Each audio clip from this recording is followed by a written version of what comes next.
नमस्कार मित्रांनो, माझ्या नवीन व्हिडिओमध्ये तुमचं स्वागत आहे। आज मी तुमच्यासाठी एक नवीन रेसिपी घेऊन आली आहे।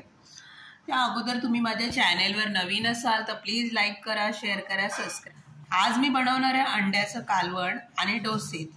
तो व्हिडिओ तुम्ही पूर्ण बघा। चला, मी अंडी उकडून घेतल्यात।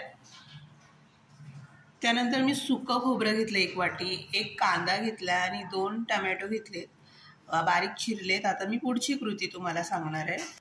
आता मी सगळे कांदा, टोमॅटो आणि खोबरं टाकले मिक्सरच्या भांड्यामध्ये। लसूण टाकला। आता मी धणा पावडर टाकणार याच्यामध्ये 1 चमचा। आता गरम मसाला टाकते याच्यामध्ये मी।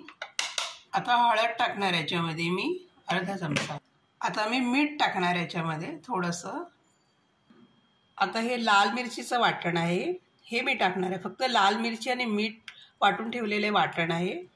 आता 1 चमचा हे टाकणार याच्यामध्ये, लाल मिरचीचं वाटण। आता मी हे बारीक करून घेणार आहे मसाला पूर्ण। आता आपला मसाला वाटून झालाय, तुम्ही बघू शकता। तेल गरम करून ती फ्राय करणार आहे। आता मी अंडी टाकली आहे, ती फ्राय करून घेणार आहे। थोडी हळद टाकली म्हणजे थोडीशी। आता आपली अंडी फ्राय झालेली आहे, ती मी खाली काढून घेते। आता मी मसाला भाजून घेते, जो वाटला होता तो मसाला तेलामध्ये छानपैकी एकदम। तुम्ही माझ्या चॅनलवर नवीन असाल तर प्लीज लाईक करा, शेअर करा आणि सबस्क्राईब करा मित्रांनो। आता आपला मसाला व्यवस्थित भाजून घेते मी छानपैकी।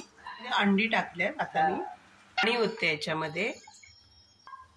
आता मी पाणी ओतलं याच्यामध्ये। आता मी हे अंड्याचं कालवण शिजू देणार आहे 1 15 मिनिटं। माझ्या चॅनलवर तुम्ही नवीन असाल तर प्लीज लाईक करा, शेअर करा, सबस्क्राईब करा मित्रांनो। आता आपलं अंड्याचं कालवण झालेलं आहे, तुम्ही बघू शकता। छानपैकी कढत आहे एकदम। आता आपण डोसे बनवून घेऊ। आता आपण डोसे